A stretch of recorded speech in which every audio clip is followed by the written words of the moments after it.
দ্বিতীয় পর্বে আমরা দেখেছিলাম বীরভদ্র একাই দৌড়ে খাদের কিনারায় গিয়েছিল এবং দেখেছিল আহমাদ, নীলা এবং সারা দড়ির সেতুর মাঝামাঝি চলে গেছে। তখন বীরভদ্র জেদের বসে সেতুর উপর দিয়ে দৌড় দিল তাদেরকে ধরার জন্য, কিন্তু কিছুটা যাওয়ার পর দুর্বল সেতুটি ছিঁড়ে গেল, ফলে বীরভদ্র গভীর খাদে পড়ে গেল। এদিকে আহমাদ, নীলা এবং সারা ছেঁড়া সেতুর দড়ি ধরে ঝুলে রইল, আর সেতুটি তাদেরকে নিয়ে দোলনার মতো দুলতে দুলতে খাদের অপর পাশের পাথুরে দেয়ালের দিকে আছড়ে পড়তে লাগল। অতপর তারা ধড়াম করে পড়ল খাদের দেয়ালের গায়ে গজানো এক জঙ্গলি লতাগুল্মের ঝোপে। কাঁটা আর লতা তাদের শরীর ক্ষতবিক্ষত করে দিল, কিন্তু হাড় ভাঙা থেকে বাঁচিয়ে দিল। তারা এখন খাদের মাঝখানে এক সরু তাকে আটকে আছে। ওপরে শত্রু সৈন্য, নিচে গভীর নদী। সারা যন্ত্রণায় কাতরাচ্ছে, তার কাঁধ মচকে গেছে, আর নীলা অজ্ঞান হয়ে গেছে। আহমাদ লতা ধরে কোনো মতে নিজেকে সামলে নিলেন, কিন্তু তিনি দেখলেন এই সরু তাকের পাশেই একটা ছোট গুহার মুখ। গুহার মুখে খোদাই করা আছে প্রাচীন এক লিপি। লিপিটা আরবি নয়, আবার সংস্কৃতও নয়, কিন্তু আহমাদের মনে হলো এই লিপি তিনি চেনেন। ছোটবেলায় বাবার কিতাবে তিনি এমন লিপি দেখেছিলেন। অতপর তিনি সারাকে টেনে তুললেন এবং নীলাকে কাঁধে নিয়ে গুহার ভেতরে ঢুকলেন। গুহাটা ছোট, কিন্তু ভেতরে অদ্ভুত এক শান্তি। বাইরের কোনো শব্দ এখানে ঢুকছে না। গুহার মেঝেতে পড়ে আছে একটি কঙ্কাল। কঙ্কালটি সেজদারত অবস্থায়, তার সামনে একটি খোলা চামড়ার পেঁচানো বই। আহমাদ অবাক হয়ে দেখলেন কঙ্কালের আঙুলে একটি আংটি, ঠিক যেমন আংটি তার বাবার হাতে ছিল। আহমাদ এগিয়ে গেলেন এবং একটি স্ক্রোল হাতে নিলেন, যেটি 1000 বছরের পুরনো, কিন্তু অক্ষরগুলো জ্বলজ্বল করছে। তিনি পড়তে শুরু করলেন। প্রথম বাক্যটি পড়তেই তার রক্ত হিম হয়ে গেল। তাতে লেখা, যেই দিন পশ্চিমের আকাশ রক্তবর্ণ হবে, সেই দিন শহরে কাদিমের নিচে ঘুমন্ত শয়তান জেগে উঠবে, আর তাকে জাগাবে এমন এক ইমাম যার হাতে থাকবে আমারই রক্ত। আহমাদ তখন নিজের হাতের দিকে তাকালেন। তার হাতে বাবার সেই আংটি, আর বাইরে অস্তগামী সূর্যের আলোয় আকাশটা রক্তবর্ণ হয়ে আছে। তবে কি তিনি নিজেই সেই ধ্বংস ডেকে এনেছেন? এমন সময় হঠাৎ গুহার গভীর থেকে ভারী পায়ের আওয়াজ শোনা গেল। কেউ একজন হয়তো এগিয়ে আসছে, কিন্তু মানুষের পায়ের আওয়াজ নয়, ধাতব কোনো কিছুর আওয়াজ মনে হচ্ছে। অতপর অন্ধকার ফুঁড়ে বেরিয়ে এলো এক বিশাল লৌহ মানব, প্রাচীন যুগের এক রোবট বা যান্ত্রিক প্রহরী। তার চোখে সবুজ আলো। সে সোজা আহমাদের দিকে এগিয়ে এলো। অতপর যান্ত্রিক কণ্ঠে সে বলল, হে প্রভুর রক্তবহনকারী, আমাকে আদেশ দিন। তখন আহমাদ বুঝতে পারলেন এই যন্ত্রটি তাকে তার বাবার আংটির কারণে প্রভু হিসেবে মেনে নিয়েছে। আসলে এটি সেই প্রাচীন সভ্যতার এক পাহারাদার। এমন সময় সারা ফিসফিস করে বলল, হুজুর, আপনি উত্তর দিন, এটি আমাদের মারবে না, আদেশ চাইছে। তখন আহমাদ গম্ভীর স্বরে বললেন, আমাদের এখান থেকে ওপরে নিয়ে চলো এবং আমাদের রক্ষা করো। এটা শুনে যান্ত্রিক মানবটি মাথা নিচু করে আদেশ গ্রহণ করল। অতপর সে তার বিশাল 2 হাত বাড়িয়ে দিল। তার হাতের তালু এক একটি ছোট বিছানার মতো প্রশস্ত। সাথে আহমাদ, সারা এবং অজ্ঞান নীলাকে নিয়ে যান্ত্রিক মানবটির হাতের ওপর উঠে বসলেন। অতপর যন্ত্রটি ঘুরে দাঁড়ালো এবং সে গুহার দেয়াল বেয়ে মাকড়সার মতো অনায়াসে উঠতে শুরু করল। তার ধাতব আঙুলগুলো পাথরের গায়ে গেঁথে যাচ্ছে, কিন্তু আরোহীদের কোনো ঝাঁকুনি লাগছে না। ফলে মুহূর্তের মধ্যেই তারা খাদের ওপরে উঠে এলো, কিন্তু সেখানে তখনও জালেম খানের সৈন্যরা দাঁড়িয়েছিল। তারা ভেবেছিল আহমাদরা মারা গেছে, কিন্তু হঠাৎ মাটি ফুঁড়ে এক বিশাল লৌহ দৈত্যকে উঠে আসতে দেখে তারা ভয়ে পাথর হয়ে গেল। অতপর যন্ত্রটি তাদেরকে মাটিতে নামিয়ে দিল এবং সৈন্যদের সামনে প্রাচীরের মতো দাঁড়িয়ে গেল।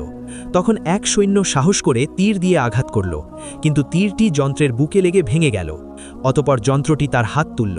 তার হাতের তালু থেকে এক প্রচণ্ড বাতাসের ঝাপটা বের হলো, ফলে সামনের সারির 10 জন সৈন্য পাতার মতো উড়ে গিয়ে দূরে ছিটকে পড়ল, আর বাকি সৈন্যরা দৈত্য দৈত্য বলে চিৎকার করতে করতে পালাতে শুরু করল। এই দৃশ্য দেখে আহমাদ যন্ত্রমানবকে বললেন, কাউকে হত্যা করবে না, শুধু ভয় দেখাও। এটা শুনে যন্ত্রমানবটি শান্ত হয়ে আবার আহমাদের সামনে এসে মাথা নত করল। তখন সারা হাঁপাতে হাঁপাতে বলল, অবিশ্বাস্য, এই জিনিস সাথে থাকলে আমরা পুরো জালেম খানের রাজপ্রাসাদ দখল করতে পারব। এটা শুনে আহমাদ মাথা নেড়ে বললেন, না সারা, শক্তি প্রদর্শন করা সহজ, কিন্তু এর পরিণাম ভয়াবহ। গুহায় থাকা স্ক্রোলটিতে যা লেখা ছিল তা আমাকে এখনও ভাবাচ্ছে। এটা বলে আহমাদ পকেট থেকে সেই চামড়ার স্ক্রোলটি বের করলেন। নীলাও তখন এগিয়ে এলো। তখন আহমাদ পড়লেন, শাহরে কদিমের মাটির নিচে ঘুমন্ত নারে জাহান্নাম। এটি এমন এক শক্তি যা পুরো জনপদকে মুহূর্তের মধ্যে ভস্ম করে দিতে পারে। এই শক্তির চাবি লুকিয়ে আছে শহরের প্রধান মসজিদের মেহরাবের নিচে, আর সেই চাবি খোলার রক্ত আছে কেবল রক্ষক পরিবারের ধমনীতে। এটা শুনে নীলা চমকে উঠে বলল, আপনার মসজিদে? জালেম খান তো সেখানেই। তখন আহমাদ বলল, হ্যাঁ, জালেম খান শুধু আপনাকে বা আমাকে খুঁজছে না, সে আসলে মসজিদের দখল নিতে চেয়েছিল। সে সম্ভবত এই গুপ্তধনের কথা জানে, কিন্তু চাবি কোথায় তা জানত না। এখন সে মসজিদের নিচে খনন কাজ শুরু করেছে। এই কথা শুনে সারা বলল, তার মানে আপনি যদি সেখানে না যান তাহলে সে কিছুই পাবে না। তখন আহমাদ বললেন, ভুল। সে যদি জোর করে ভুল জায়গায় আঘাত করে তাহলে সেই শক্তি বিস্ফোরণ আকারে বেরিয়ে আসতে পারে। তাতে পুরো শহর ধ্বংস হয়ে যাবে, হাজার হাজার মানুষ মারা যাবে। তাই আমাকে সেখানে যেতেই হবে, হয় তাকে থামাতে অথবা সেই শক্তিকে নিয়ন্ত্রণ করতে। অতপর আহমাদ লৌহ মানবটির দিকে তাকিয়ে বললেন, তোমার নাম কি? যন্ত্রটি তখন যান্ত্রিক কণ্ঠে বলল, ইউনিট 7। তখন আহমাদ বললেন, ঠিক আছে ইউনিট 7, আমাদের দ্রুত শহরে নিয়ে চলো, আমার মসজিদের সামনে। এই আদেশ শুনে লৌহ মানবটি তাদের 3 জনকে আবার কাঁধে তুলে নিল। এবার সে জঙ্গলের ভিতর দিয়ে তীব্র গতিতে তাদেরকে কাঁধে নিয়ে ছুটতে শুরু করল। গাছপালা তার চলার পথে বাধা হতে পারল না। এদিকে শহরের অবস্থা খুবই নাজেহাল। জালেম খানের সৈন্যরা পুরো শহর ঘিরে রেখেছে। মসজিদের চারপাশ বন্ধ করে সেখানে বড় বড় মশাল জ্বালানো হয়েছে। শত শত শ্রমিককে দিয়ে মসজিদের মেঝের নিচে খনন কাজ চালানো হচ্ছে। জালেম খান নিজে সেখানে উপস্থিত। সে এক উঁচু মঞ্চে বসে আছে, আর তার পাশেই এক কালো জুব্ব পরা তান্ত্রিক দাঁড়িয়ে আছে। তান্ত্রিক বলছে, হুজুর, আমরা মেহরাবের নিচে এক বিশাল ধাতব দরজা পেয়েছি, কিন্তু সেটা কোনো অস্ত্র বা বারুদ দিয়ে ভাঙা যাচ্ছে না। দরজার গায়ে এক অদ্ভুত গর্ত আছে, মনে হচ্ছে সেখানে বিশেষ কিছু রাখতে হবে, আর সেটা হয়তো ইমাম জানে। এটা শুনে জালেম খান হুঙ্কার দিয়ে বলল, সব দোষ ওই ইমামের। তার জন্য নীলাকে পাইনি। যদি নীলাকে বলি দিতে পারতাম তাহলে সহজেই আমার উদ্দেশ্য হাসিল হয়ে যেত। এখন তো দেখছি সেই ইমাম সাহেবকে দরকার। আমার গুপ্তচরেরা বলল সে নাকি মারা গেছে। যদি সে মারা যায় তাহলে এই দরজা খুলবে কে? তার লাশ হলেও খুঁজে আনো, তার রক্ত দিয়ে হলেও আমি চেষ্টা করব। ঠিক তখনই শহরের প্রধান ফটকে এক প্রলয়ঙ্করী শব্দ হল। বিশাল লোহার গেটটি দুমড়ে মুছড়ে ভেতরে এসে পড়ল। ধুলোর মেঘের ভেতর থেকে বেরিয়ে এলো ইউনিট 7। তার কাঁধে দাঁড়িয়ে আছেন ইমাম আহমদ। এই দৃশ্য দেখে সৈন্যরা ভয়ে পিছিয়ে গেল, কারণ এমন দৃশ্য তারা দুঃস্বপ্নেও দেখেনি। তখন আহমদ উচ্চস্বরে বললেন, জালেম খান, আল্লাহর ঘর থেকে তোমার অপবিত্র হাত সরাহ। কিন্তু জালেম খান প্রথমে ভয় পেলেও পরক্ষণেই তার মুখে শয়তানি হাসি ফুটে উঠল এবং বলল, আরে বাহ, ইঁদুর নিজেই ফাঁদে ধরা দিতে এসেছে, আর সাথে এনেছে এক চমৎকার খেলনা। এটা বলে জালেম খান হাততালি দিয়ে বলল, সৈন্যরা, আক্রমণ করো, ওই লোহার পুতুলটাকে অকেজো করো আর ইমামকে জীবিত ধরো। নির্দেশ পেয়ে হাজার হাজার সৈন্য তাদের দিকে ধেয়ে এলো। তখন আহমদ ইউনিট 7কে বললেন, বিনা রক্তপাতে পথ তৈরি করো, সোজা মসজিদের দিকে যেতে চাই। তখন ইউনিট 7 তার 2 হাত দিয়ে মাটি স্পর্শ করল, ফলে মাটি কেঁপে উঠল এবং সৈন্যদের পায়ের নিচে ফাটই তৈরি হলো। এতে সৈন্যরা ভারসাম্য হারিয়ে পড়ে যেতে লাগল। তখন ইউনিট 7 এই সুযোগে ভিড় ঠেলে সামনে এগোতে লাগল। এদিকে সারা আর নীলা ইউনিট 7-এর পিঠে বসে তীর ছুঁড়ছে। সারার তীর সৈন্যদের পায়ে বা হাতে তীর লাগছে, কাউকে হত্যা করছে না। কিন্তু জালেম খানের তান্ত্রিক এবার তার ঝুলি থেকে কালো পাউডার বের করে আগুনের মশাল ছুঁড়ে মারল ইউনিট 7-এর দিকে। ফলে এক বিশাল বিস্ফোরণ হলো, ধোঁয়ায় সব ঢেকে গেল। এতে ইউনিট 7 টলে উঠল এবং তার একদিকের কাঁধের জয়েন্ট ক্ষতিগ্রস্ত হয়েছে। আর আহমদ, সারা, নীলা ছিটকে পড়ে গেলেন মসজিদের আঙিনায়। তখন জালেম খান খাপ খোলা তলোয়ার হাতে মঞ্চ থেকে নেমে এলো। চারপাশে তার বিশেষ দেহরক্ষী বাহিনী। আহমদ তখন উঠে দাঁড়ালেন, তার কপাল কেটে রক্ত ঝরছে। এখন তিনি একা। ইউনিট 7 অকেজো হয়ে একপাশে পড়ে আছে, তার সবুজ আলো নিভু নিভু। জালেম খান আহমদের সামনে এসে বলল, ইমাম, তোমার খেলনা ভেঙে গেছে, এখন কি করবা? দরজাটা খুলে দাও, আমি তোমাকে আর তোমার এই মেয়েগুলোকে ছেড়ে দেব। এটা শুনে আহমদ বললেন, ওই দরজার নিচে যা আছে তা তোমার ক্ষমতার খিদে মেটাবে না, বরং তোমাকে ভস্য করে দেবে। ওটা কোনো ধনসম্পদ নয়। এটা শুনে জালেম খান হেসে বলল, আমি ঝুঁকি নিতে রাজি, চলো তাহলে। অতঃপর সে আহমদের গলায় তলোয়ার ধরল এবং তাকে ধাক্কা দিয়ে মসজিদের ভাঙা মেঝের দিকে নিয়ে গেল। সেখানে গর্তের গভীরে সেই প্রাচীন ধাতব দরজা দেখা যাচ্ছে। দরজার গায়ে অদ্ভুত সব জ্যামিতিক নকশা জলজল করছে। তখন আহমদ দেখলেন দরজার মাঝখানে একটা হাতের ছাপ দেওয়ার জায়গা, এবং সেখানে একটা ছোট পিন আছে যা হাতের তালু ফুটো করে রক্ত নেওয়ার জন্য তৈরি। জালেম খান বলল, হাত রাখো, নয়তো এই মেয়ে দুটোর গলা আমি এখানেই কাটব। এটা শুনে সৈন্যরা সারা আর নীলাকে হাঁটু মুড়ে বসিয়ে দিল এবং তাদের গলায় তলোয়ার ধরো। আহমদ একটা দীর্ঘ শ্বাস ফেললেন, কারণ তিনি জানেন দরজা না খুললে এরা মারা যাবে, আর খুললে হয়তো পুরো শহর মারা যাবে। এমন সময় তার মনে পড়ল বাবার সেই ডায়েরির কথা। বাবা লিখেছিলেন, শয়তানকে জাগানো সহজ, কিন্তু তাকে বশ করতে লাগে ঈমানের জোর। তাই আহমদ ভাবলেন, হয়তো এটি কেবল ধ্বংসের যন্ত্র নয়, হয়তো এটি ব্যবহারের ওপর নির্ভর করে। অতঃপর তিনি গর্তে নামলেন এবং দরজার সামনে দাঁড়ালেন। তারপর বিসমিল্লাহ বলে তিনি হাত রাখলেন সেই খাঁজে। ফলে দরজাটি কেঁপে উঠল এবং নকশাগুলোর আলো নীল থেকে টকটকে লাল হয়ে গেল। অতঃপর দরজাটি আস্তে আস্তে খুলে গেল, কিন্তু ভেতর থেকে কোনো সোনা দানা বা মণিমুক্তা বেরিয়ে এলো না, বরং বেরিয়ে এলো এক অন্ধকারী শূন্যতা। আর সেই শূন্যতার মাঝখানে ভাসছে একটা কালো রঙের গোলক। গোলকটির গায়ে বিদ্যুতের মতো শক্তি খেলা করছে। জালেম খান এটা দেখে বলল, এটাই কি সেই শক্তি? এটা দিয়ে আমি বিশ্বজয় করব। অতঃপর সে হাত বাড়ালো গোলকটি ধরার জন্য। তখন আহমদ চিৎকার করে বললেন, ছোবেন না, ওটা স্পর্শ করলে আপনি ছাই হয়ে যাবেন। কিন্তু জালেম খান শুনল না। সে গোলকটি স্পর্শ করল। স্পর্শ করার সাথে সাথে গোলকটি থেকে এক তীব্র কালো রশ্মি বের হয়ে জালেম খানের শরীরে প্রবেশ করল। এতে তার চোখ সম্পূর্ণ কালো হয়ে গেল। তার শরীরের শিরা উপশিরা কালো হয়ে ফুলে উঠল। সে মানুষকে ছাড়িয়ে এক দানবীয় আকৃতি ধারণ করতে শুরু করল। আহমদ বুঝতে পারলেন, এই গোলকটি কোনো অস্ত্র নয়, এটি এক প্রাচীন প্যারাসাইট বা পরজীবী শক্তি, যা মানুষকে আধার হিসাবে ব্যবহার করে। জালেম খান এখন আর মানুষ নেই, সে এখন সেই প্রাচীন নারে জাহান্নামের অবতার। অতঃপর সে আহমদের দিকে সাপের মতো হিস হিস শব্দে বলল, মুক্ত, অবশেষে আমি মুক্ত, ধন্যবাদ ইমাম সাহেব। এই বলে দানবটি হাত তুলে আহমদের দিকে কালো আগুনের গোলা নিক্ষেপ করল। ঠিক সেই মুহূর্তে মসজিদের এক কোণ থেকে এক আজানের শব্দ ভেসে এলো। কোনো মানুষের গলার আজান নয়, বরং অকেজো হয়ে পড়ে থাকা ইউনিট 7 তার বুকের ভেতরের স্পিকার দিয়ে আজান বাজাচ্ছে। এটি তার শেষ শক্তি। অতঃপর আজানের শব্দে দানবটি থমকে গেল। সে কানে হাত দিয়ে আর্তনাদ করে উঠল। এই পবিত্র শব্দ তার সহ্য হচ্ছে না। তখন আহমদ বুঝে গেলেন, শব্দই এর দুর্বলতা। অতঃপর আহমদ লাঠি হাতে তুলে নিলেন এবং বললেন, সারা, নীলা, পালানোর চেষ্টা করো না।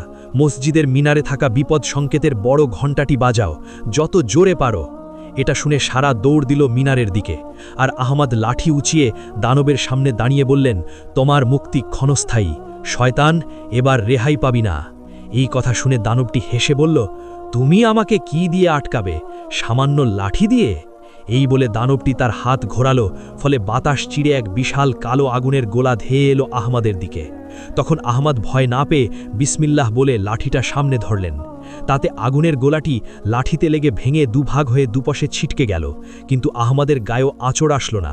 এটা দেখে দানবটি অবাক হয়ে বলল, অসম্ভব, মানুষের সাধ্য নেই আমার আগুন আটকানোর। তখন আহমদ শান্ত স্বরে বললেন, আগুনকে কেবল পানি নয়, নূর দিয়েও নেভানো যায়, আর এই নূর আমার ঈমানের। দানবটি এবার ক্ষিপ্ত হয়ে নিজেই দৌড়ে এলো, তার গতি বিদ্যুতের মতো। আহমদ লাঠি দিয়ে আত্মরক্ষা করার চেষ্টা করলেন, কিন্তু দানবের শক্তির কাছে তিনি নগণ্য। এক ধাক্কায় আহমদ ছিটকে গিয়ে মসজিদের অজুখানার পানির ট্যাঙ্কের ওপর পড়লেন। অতঃপর দানবটি লাফ দিয়ে আহমদের বুকের ওপর চড়ে বসল। তার কালো হাত আহমদের গলা টিপে ধরে বলল, তোমার শেষ সময় এসেছে, এবার তোমার রক্ত দিয়ে আমি এই মাটির তৃষ্ণা মেটাব। ফলে আহমদের শ্বাস বন্ধ হয়ে আসছে, চোখের সামনে কেবল অন্ধকার। এদিকে মিনারের সরু পেঁচানো সিঁড়ি দিয়ে দৌড়াচ্ছে সারা আর নীলা, তাদের ফুসফুস ফেটে যাওয়ার জোগাড়। এক পর্যায়ে যখন তারা মিনারের চূড়ায় পৌঁছালো, তখন বাতাস সেখানে ঝড়ের বেগে বইছে। মাঝখানে ঝুলছে সেই বিশাল ব্রোঞ্জের ঘণ্টা, কিন্তু ঘণ্টাটির পাশে হাতুড়ি বা দড়ি কিছুই নেই। দড়ি অনেক আগেই ছিঁড়ে গেছে। তখন সারা ঘণ্টার গায়ে ধাক্কা দিল, কিন্তু নড়ল না, কারণ এটি কয়েক মন ভারী। তখন সারা হতাশ হয়ে বলল, এটা তো নড়ছেই না। তখন নীলা নিচে দেখল, উঠান থেকে নীল আর কালো আলোর ঝলকানি দেখা যাচ্ছে। সে বুঝতে পারল আহমদ বিপদে। তাই নীলা বলল, ধাক্কা দিয়ে হবে না, আমাদের নিজেদের শরীর দিয়েই এটাকে আঘাত করতে হবে, অথবা এমন কিছু দিয়ে যা ভারী। অতঃপর সারা চারপাশ দেখল। হঠাৎ দেখল কোনায় একটা ভাঙা লোহার রড পড়ে আছে, সম্ভবত মিনারের সংস্কার কাজের সময় ফেলে যাওয়া। সাথে সাথে সারা সেটা তুলে নিল এবং নীলাকে বলল, তুমি আমার কোমরে উঁচু করে ধরো, আমি ঝুলে গিয়ে ওটা দিয়ে ঘণ্টায় বাড়ি মারব, কিন্তু যদি আমি পড়ে যাই? তখন নীলা শক্ত গলায় বলল, তুমি পড়বে না, আমি তোমাকে যেভাবেই হোক ধরে রাখব। অতঃপর নীলা সারার কোমর জাপটে ধরে উঁচু করল। সারা রড হাতে মিনারের কার্নিস থেকে শরীরটা দুলিয়ে ঘণ্টার দিকে ছুঁড়ে দিল নিজেকে। এদিকে নিচে তখন দানবের নখ আহমদের গলার চামড়া ভেদ করতে শুরু করেছে। আহমদ শাহাদাত আঙুল উঁচু করে শেষ সাক্ষ্য দেওয়ার চেষ্টা করছেন। ঠিক সেই মুহূর্তে ঢং করে ঘণ্টা বেজে উঠল। এক প্রলয়ঙ্করী শব্দ, মিনারের চূড়া থেকে সেই শব্দ তরঙ্গ আকারে ছড়িয়ে পড়ল পুরো শহরে। বাতাসের কণাগুলো কেঁপে উঠল, ফলে দানবটি আর্তনাদ করে উঠল। সে হাত দিয়ে নিজের কান চেপে ধরল। এক পর্যায়ে আহমাদকে ছেড়ে সে পিছিয়ে গেল। শব্দটি কেবল শব্দ নয়, এটি এক কম্পন, যা সেই প্যারাসাইট বা পরজীবী শক্তির অস্তিত্বকে নাড়িয়ে দিল। কালো গোলকটি দানবের বুকের ভেতর দপদপ করতে শুরু করল, যেন সেটি শরীর থেকে বেরিয়ে আসতে চাইছে। আহমাদ তখন উঠে দাঁড়ালেন। তিনি বুঝতে পারলেন শব্দের কম্পন এই শক্তির গঠন ভেঙে দিচ্ছে। মিনার থেকে লাগাতার শব্দ আসছিল। এবার দানবটি মাটিতে হাঁটু গেড়ে বসল। তার শরীর থেকে কালো ধোঁয়া বাষ্পের মতো উড়ে যাচ্ছে। সে মানুষের গলায় চিৎকার করছে, আবার দানবীয় গলায় গর্জন করছে। সে বলছে, বন্ধ করো, ওই শব্দ বন্ধ করো। তখন আহমাদ তার লাঠিটি হাতে নিয়ে দানবের দিকে এগিয়ে গেলেন এবং বললেন, তোমার খেলা শেষ জালেম খান, এই শরীর ছেড়ে চলে যাও। এটা শুনে দানবটি মাথা তুলল, যেন তার চোখ দিয়ে রক্ত ঝরছে। সে গর্জন দিয়ে বলল, আমি যাব না, আমি সব ধ্বংস করে দেব। অতঃপর সে তার বুকের কালো গোলকটি থেকে শেষ শক্তিটুকু সঞ্চয় করে বিস্ফোরণ ঘটাতে চাইল। সে নিজেকেই বোমা হিসেবে ব্যবহার করতে যাচ্ছে। আহমাদ বুঝে গেলেন এখনই আঘাত করতে হবে। তাই তিনি লাঠিটি বর্ষার মতো ধরলেন এবং দৌড়ে গিয়ে লাঠির তীক্ষ্ণ প্রান্তটি সোজা দানবের বুকে সেই জ্বলন্ত কালো গোলকটির মাঝখানে আল্লাহু আকবার বলে গেঁথে দিলেন। সাথে সাথে এক মুহূর্তের জন্য সময় যেন থমকে গেল। তারপর এক প্রচণ্ড সাদা আলোর বিস্ফোরণ ঘটল, শব্দহীন বিস্ফোরণ। সেই আলো মসজিদের আঙিনা, মিনার, পুরো শহর গ্রাস করে ফেলল। মিনারের ওপর সারা আর নীলা চোখ বন্ধ করে একে অপরকে জড়িয়ে ধরল। সৈন্যরা ভয়ে মাটিতে শুয়ে পড়ল। কিন্তু আলো যখন মিলিয়ে গেল, তখন এক অদ্ভুত দৃশ্য দেখা গেল। মসজিদের আঙিনার মাঝখানে দাঁড়িয়ে আছেন ইমাম আহমাদ। তার লাঠিটি পুড়ে ছাই হয়ে গেছে। মাটিতে পড়ে আছে জালেম খানের মৃতদেহ। তার শরীর কঙ্কালসার হয়ে গেছে, যেন ভেতর থেকে কেউ তাকে শুষে নিয়েছে। আর সেই কালো গোলকটি ভেঙে হাজার টুকরো হয়ে কালো বালির মতো ছড়িয়ে আছে চারপাশে। জালেম খান মারা গেছে, অশুভ শক্তি ধ্বংস হয়েছে। আহমাদ হাঁটু ঘেরে বসে পড়লেন। তার শরীরে আর এক বিন্দু শক্তি অবশিষ্ট নেই। অতঃপর সারা আর নীলা মিনার থেকে নেমে এলো। তারা দৌড়ে আহমাদের কাছে গেল এবং নীলা কাঁদতে কাঁদতে জিজ্ঞেস করল, হুজুর, আপনি বেঁচে আছেন? আহমাদ চোখ তুলে তাকালেন এবং হাসি দিয়ে বললেন, বেঁচে আছি, তবে আমার কাজ শেষ। অতঃপর সৈন্যরা ধীরে ধীরে উঠে দাঁড়ালো। তাদের নেতা মৃত, দানবীয় শক্তি ধ্বংস হয়েছে। তাই তারা বুঝতে পারল না এখন কি করবে। হঠাৎ এক কোণ থেকে খটখট শব্দ শোনা গেল। ইউনিট 7, তার দেহের অর্ধেক অংশ পুড়ে গেছে, এক হাত নেই। সে খুঁড়িয়ে খুঁড়িয়ে আহমাদের সামনে এসে দাঁড়ালো। সে বলল, মিশন সফল, রক্ষক। অতঃপর যান্ত্রিক কণ্ঠটি ধীরে ধীরে অস্পষ্ট হয়ে এলো। তার চোখের সবুজ আলোটি দপ করে নিভে গেল। প্রাচীন এই যন্ত্রটি তার শেষ কর্তব্য পালন করে চিরনিদ্রায় চলে গেল। অতঃপর জালেম খানের মৃত্যুর পর শহরের মানুষেরা নতুন শাসন ব্যবস্থা গড়ে তুলেছে। অত্যাচার আর ভয়ের কালো মেঘ কেটে গেছে। মসজিদটি নতুনভাবে সংস্কার করা হয়েছে এবং সেই মেহরাবের নিচের সুড়ঙ্গটি চিরতরে বন্ধ করে দেওয়া হয়েছে এবং তার ওপর ঢালাই করে দেওয়া হয়েছে, যাতে আর কেউ সেই নিষিদ্ধ শক্তির সন্ধান না পায়। প্রিয় দর্শক, এই গল্পের সিরিজটি কেমন লেগেছে এবং আপনি কয়টি পর্ব দেখেছেন এবং কোন পর্বটি সবচেয়ে ভালো লেগেছে কমেন্ট বক্সে অবশ্যই জানাবেন। ইনশাআল্লাহ আবার হাজির হওয়া নতুন কোনো গল্প নিয়ে। ততক্ষণ ভালো থাকবেন। আল্লাহ হাফেজ।